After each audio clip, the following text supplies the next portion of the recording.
Hindi ko alam kung pamilyar ba kayo sa pangyayaring ito, sa madilim na pangyayaring ito sa ating history o kung naabutan nyo ba itong pangyayaring ito. Pero, noong December 30, year 2000, anibersaryo ng pagbaril kay Dr. Jose Rizal. Alam nyo nung araw na to, nagkaroon ng mga sunod-sunod na pagsabog gamit ang bomba sa palibot ng Metro Manila. Yung pagsabog na to, naging dahilan para, tingnan nyo yung mga video 22 na katao ang mamatay at 100 pa ang injured o sugatan. Alam nyo naaalala ko yung takot ng mga araw na to. Hindi lang nung araw na yon, tumagal pa ng taon yung fear na nag-ugat sa pangyayaring ito. Sabi ng mga kapulisan na ang mga bombang ginamit ay 1 kilo ng black powder na tinatawag at dinetonate gamit ang mga timing devices. Kaya siguro halos sabay-sabay sila. Sabi nila nagawa daw ito sa ammonium nitrate-based explosives. Sinabi rin nila na yung mga components daw ay galing sa syudad ng Talisay, timog na bahagi ng Cebu.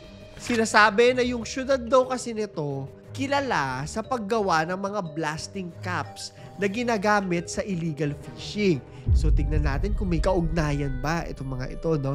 Ang susunod na parte ng ating video ay ang mga lugar kung saan sunod-sunod na sumabog ang mga bomba sa Metro Manila.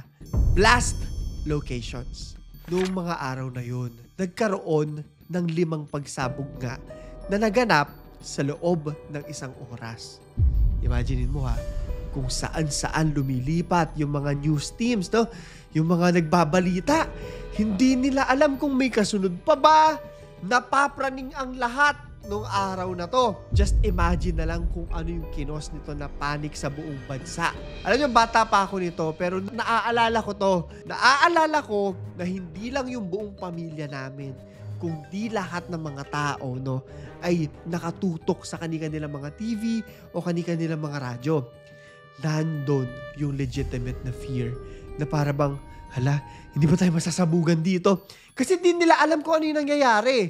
Walang nakakaalam kung saan yung susunod na pagsabog at kung bakit may mga sumasabog. Bakit sila pinapasabog? Wala. Confused ang mga tao. Nagkaroon ng pagsabog sa Plaza Ferguson sa Malate. Ito ay halos 100 metro lang ang layo sa United States Embassy. So inisip nila, may kinalaman ba yan? Hanggang sa ito na. Boom! Ito naman, medyo delikado. Kasi sa isang gasolinahan ito nangyari sa labas lang ng Makati Central Business District. So along EDSA to.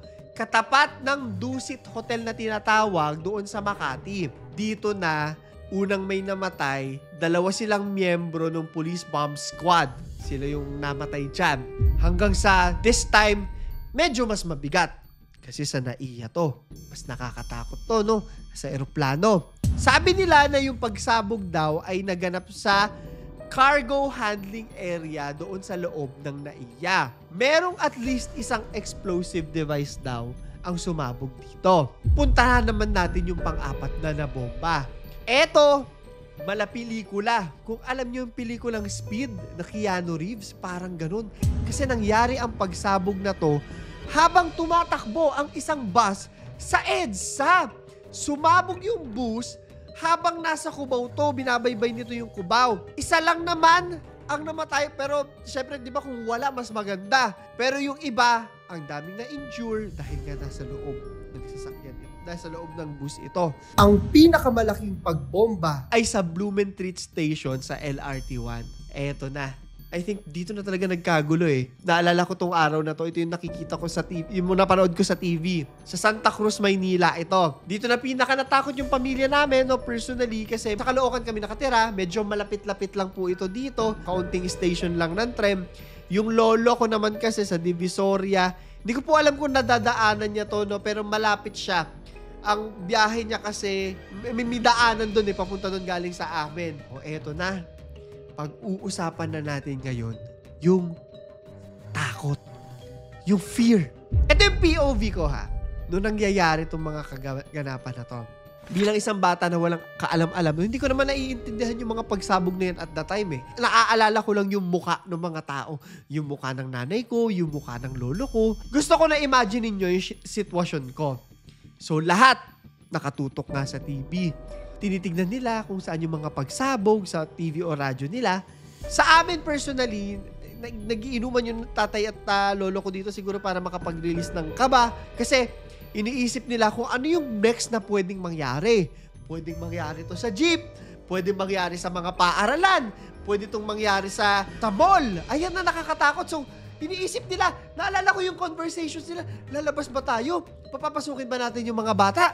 Yung mga ganun ba? Kasi, hindi talaga alam nila kung ano yung nangyayari. Isa sa mga naaalala kong usapan na fear na yan, yung pagsakay ng LRT. Talagang sobrang humigpit yung security din after. Anyway, definitely, dahil sa araw na to, mananaig yung takot sa puso ng mga Pilipino, especially sa mga taga Metro Manila. Ang tanong ngayon, sino kaya yung may kagagawan ng lahat ng to? Nag-umpisa na paghinalaan ang mga Islamic groups, no? Pinagsususpetsahan sila sa pambobomba. Dahil alam naman po natin, no, na meron tayong mga problema doon sa ibang mga terrorist groups na ito. Kasama na dyan yung Jemaah Islamiyah. Sana tama pagkakabanggit ko po, no? Isang Moro Islamic Liberation Front at ang Moro National Liberation Front.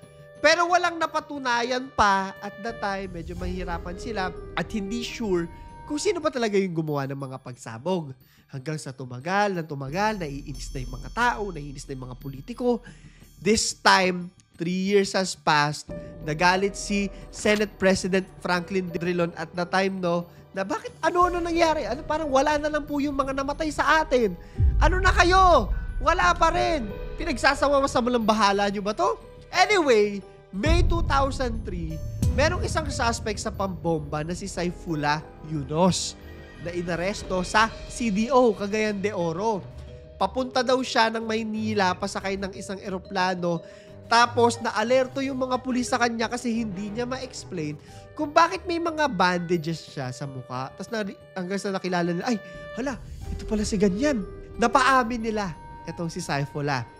At ang sabi niya, no, na may involvement nga siya doon sa pagsabog. Dahil dito, nakasuhan siya ng murder at attempted murder dahil nga doon sa role niya sa pagbomba. Pero hindi pa siya nag-iisa dito. Hindi pa tapos ang hanapan. 2004 naman, may mga miyembro na nga noong Jemaah Islamiyah ang naaresto dahil nga sa involvement nila dito sa pagsabog ng bomba.